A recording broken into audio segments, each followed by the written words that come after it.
Welcome to the Be Real podcast, where we chat, connect, and keep it real with stories that heal and truths we feel. I'm your host, Brittany K, and I got something to say.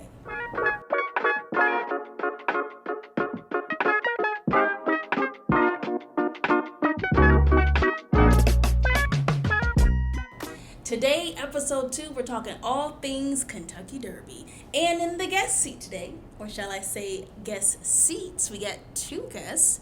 We got Mike Jew and Jafar S. They are founders separately for Private and Echelon, and they put together this Derby event that I am super excited about. I've already bought my tickets for. I am just really excited. Got my hat, got my dress, got my gloves. Yep. Do you gentlemen even have your stuff yet, or are you doing last minute stuff? Look.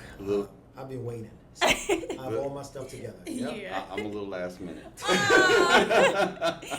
What's hence my tardiness. What's the holdup? I actually don't have a good excuse. No. For that. Well, do you have an idea though of what? I have an idea. Okay. Yeah, I have an idea. Yeah. Okay, so let's talk about your event planning group, Private. Mm-hmm. How did it start? And then we're going to get into Echelon. How did it start? What was the goal behind the types of events that you kind of wanted to, curate? Yeah. So it's myself and then three of my partners, Andre, Lafayette, and Jason.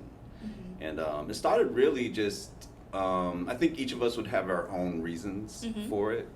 But my reason was going out, being out in the nightlife, and enjoying myself. Also starting to understand a little bit more about what events I like and which events I don't like. Mm-hmm. So, Mike, what types of events did you not like? That you were like, okay. It just things. It wasn't. It was more the things that required too many pat downs at the door. Yeah. Chicago was good for that, Yeah, honey. so if I can avoid the pat down at the door, and then so there were certain promoters that that I kind of latched on to, right? Like one of them was Anthony Williams, was like, and he's an older promoter, but he, I really enjoyed how he managed his crowd, and I probably took a lot of kind of inspiration from that. Echelon was founded back in 2011. We collective, three of us, myself, Jafar, Ade, and Sydney, like Mike mentioned, different people from different backgrounds. One thing we all had in common was that we're Nigerians in America. So Ade, Dr. Sydney works as a quality assurance engineer, and I work in finance. So it's kind of like, everybody intertwined one way or the other. And then most importantly, what made us come up with Echelon was the fact that we were tired of being consumers and wanted to be curators. Yeah. By that, just we're tired of spending our money. Being out was not cheap. So we're like, you know what? We know everybody. Mm-hmm. And there were, like Mike said, there were certain events that we liked and some that we didn't like. And also we saw an opportunity for us to come out and be able to pick out venues that we knew were not necessarily opening the doors to people that look like us. So you guys had a Kentucky Derby event before? Individually. Yeah. Right. So what made you guys come together and say, let's do one together? And also for your Kentucky Derby event, you're not just celebrating the race in itself, but the Black history behind it. Mm-hmm. So I think so the last Kentucky Derby we had was 2017, but they had done theirs recently. So they were the most recent, and we figured, since we already have a good relationship with one another, it was easy. It was an easy thing to do. Like, we came together, let's talk about it. What do we have to do? And because we already had an historic moment together with the, lyric opera, we figured why not do something historic again, to where, we're like, people feel like they can just do a derby, but not knowing the history behind it, not even knowing that the first person that won a derby was Black, African American, Oliver Lewis. So, it's just the traditional behind it. And, that's this man right here. He put together the entire thing, and we just all came and we just ran with it. So. Yeah. I think that's amazing. If you could provide for our audience how you even stumbled across, because transparently, I did not even know how influential Black Derby riders were to the Kentucky Derby. I didn't even know it was a thing, if we're being transparent. So how did you find out about it? So, yeah, it was by chance. I was really looking for marketing material, pictures and stuff, just overall trying to get inspiration around how to market. My role in both of the organizations, but primarily with private, and for this event is around the marketing side. Kind of telling a story around what it is, and so I was trying to just do research on Derby overall. Then I did come across like there was a website, I forgot which one it was, but that did highlight the Black Derby experience. And I'm like, okay. Let me. So I just clicking on links, and the next thing you know, you just start going down these rabbit holes, and I started to investigate the writers. Then from there, I started to I'm looking. I'm like, oh, so they were the writers, but they didn't own the horses. Mm-hmm. Their role was, they never, their name was never mentioned on any of the, winning, like back then, right? Really? They didn't get the recognition until recently. So wait, hold on. You're telling me they would win these races, but they wouldn't say their name? I mean, think about the time it was. Yeah. Yeah, it's the owners, right? The owners of the horses Wow. it's the horses and the owners, right, would get the credits. Wow. So it was interesting, and we're still uncovering a lot of stuff, right? Every year around this time when I'm getting together marketing is when I start to go in and start to do deeper dives into the history of each of the riders. I mean, one of the hardest things for me was trying to find pictures of these riders, right? So it's like a lot of, I was trying to find the pictures of Oliver Lewis and some of the other riders, and you find that, a lot of them, there's just not a lot of pictures out there of them. Mm-hmm. So That's sad. it is, right? Because it's, this is a legacy for them, and and it's really, I mean, we found Oliver Lewis and we found a few more, but of the I think it was like something like 13 writers, something like that. It's been hard to find a lot of photos, but Wow. but yeah, it was really just doing a lot of research from different websites and piecing together what I could to try to put together some form of history. Mm-hmm. Wow. So you just stumbled across the information, and now here we are. Yeah, we are. Yeah. Wow. And so the historical part of it, I think, is we uncovered that around 2021, so during our second time of doing Derby. And ever since then, that's when we started to kind of wrap it around And what made you say, you know what, we need to take this to another level. We need to honor these riders. What made you say that? Because I don't think there's enough that's been done to honor them at all. Mm-hmm. So being that they play such a pivotal role in, the Derby or Kentucky Derby, right? Mm-hmm. It seems that it would be. I mean, if I played such a pivotal role in anything, I hope that my name is mentioned. Yeah. 100%. So for your peer groups and like your friends or people who bought tickets that how do they feel about the event, knowing the historical aspect and focus of it? What is the feedback you've been getting?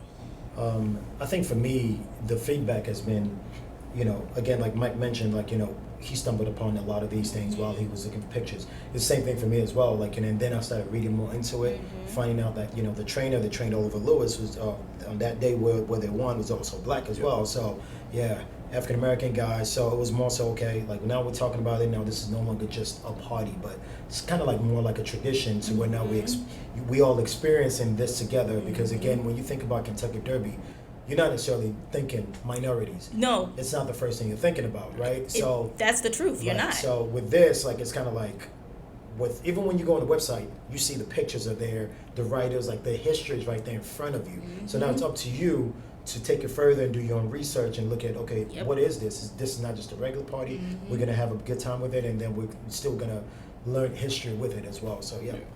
What about you? Any feedback? It's been positive. I mean, I was grateful to hear your feedback on it, right? Because it's something that I don't get a chance to hear enough of. Mm-hmm. But it's for everybody that has viewed it, it's been positive, and I love to hear how people, kind of look at it, what their take is. Did they know? Most people who I talked to absolutely did not know.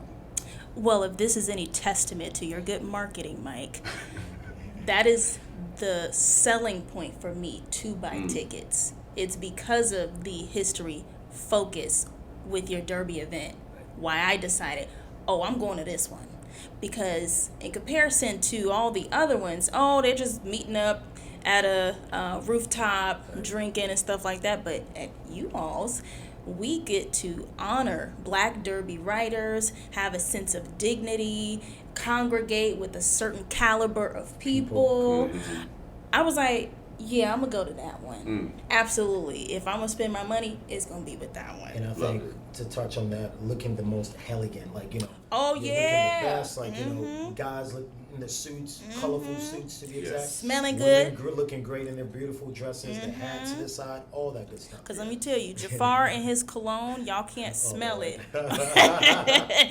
But I came in this room by myself and I thought he was in here already. The man hugged me and I smell like Jafar now.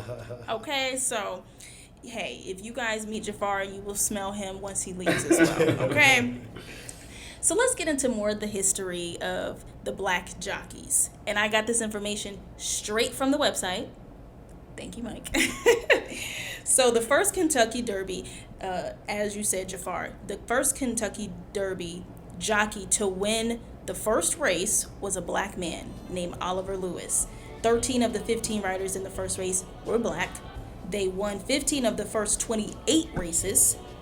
In 1980, the NAACP and the Lincoln Foundation honored 11 of these jockeys, and now a commemorative plaque stands in the Kentucky Derby Museum.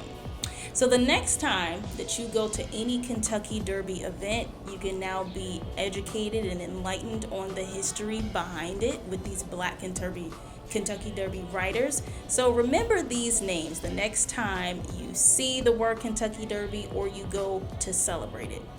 Oliver Lewis, William Billy Walker, George Garrett Lewis, Babe Hurd, Isaac Byrne Murphy, Alonzo Lonnie Clayton, James Soup Perkins, Willie Sims, Marion Todd Sloan, and Jimmy Wingfield. So I really, really appreciate all of the history that was provided in this. And if we just want to be transparent, I just feel like in today's political climate, they're literally trying to erase history. So any chance that we get to spread the truth of our impact and our contributions to history, we should do it. So thank you guys for being a contributor to that. Absolutely. Thank you. So it wouldn't be the Kentucky Derby without the attire. We were hitting on that a little bit. And Jafar, when I was talking to him early, he's not playing about the dress code. He is not playing with y'all about this dress code. So what do you have to wear? You said women have to be in dresses. Women have to be in dresses, hats, you know, looking your flyest, you know, you don't have to, it's not your typical event where you wear jeans. Nah, you can leave that at home. That's for a different event. This is a traditional history event. Come through, showcase, you know, what you have, you know, think about New Year's Eve, but in spring. That's literally what it is, right? And then for the guys, you know, you have on your suits, whether it's colorful, whether it's not, whether your shirts is what's, you know, bringing out the glow in your suits, whatever the case may be, nice shoes, whether it's shiny or not, your hats as well. Just make sure you look the part. Make sure when pictures are taken, you're like, wow, that guy or that girl, they look amazing. He like, put you know, that stuff on, you know? Yeah. All right, cool. So what else is there to expect at the Derby event other than looking good and honoring the Black Derby riders? Oh, should we mention? I forgot. So it is sponsored by Don Julio. Oh yeah, there we go. Great, you know, great sponsorship. We felt like, you know, they worked well with what the target what we're looking for, and then most importantly, like, you know, they're gonna help us curate, like, you know, specialty cocktails. You know, give people, you know, first hour, first 2 hours. Here you go. You know, have a good time. So yeah, that's one of the things I'm looking forward to. Yeah. So Micah Jafar, I've already got my tickets because I'm super excited. That's how I learned about the event. I saw it. I was like, oh, I should tell people about this. They should go. So if somebody wants to get tickets, where do they go and how fast should they get them? They should get them quickly. They are going. They're almost. We will be likely sold out for this event. VIP tables are already sold out. They can go to either one of our websites. So for private, it's private event. That's PRIVIT event event.com/derby. And then ours will be echelonchi.com. That's ECHELONCHI.com. Ooh, putting y'all spelling abilities to the test today, huh? I'm like, ooh, echelon. Okay, and then lastly, any other events coming up for you guys that you want to talk about while I got you? You can go ahead and talk about yours first. Well, I mean, we have Memorial Day weekend coming up. We have, Oh yeah, Memorial Day. You know, Memorial Day weekend coming up. We have the Juneteenth weekend coming up. A lot of things planned. You know, pretty much I feel like every major holiday that's going to hit Chicago this year, we're not playing. Ooh. We're going. All right, you guys, make sure that you get your tickets to the Derby event. Yes. They're selling out fast. I got my tickets, I got my dress, I got my gloves, my hat. And one last question. Are you guys going to bet on any horses? I don't like to lose money. I'm not. I don't know enough about. I don't know enough about who does what. So now the good thing is it is actually going to be live streaming at the venue, so we're going to have the live stream. Yeah, nice. so we're going to be able to look at the race live. But you know, if you want to bet, go ahead and bet. You know, we're not taking any bets. We're not. There's no ticket link for no bets. I don't like to lose money, so you know that's on you. You're not responsible if you lose money. Right. We're not responsible. We're offering you a good Disclaimer. time. Right. Your money is that's on you. Make sure that you guys buy your tickets. I'll make sure to put the link below. Thank you guys so much, Jafar and Mike, for being here. I really appreciate it. Thank you. Thank you. All right, that's the Be Real podcast, where we chat, connect, and keep it real with stories that heal and truths we feel.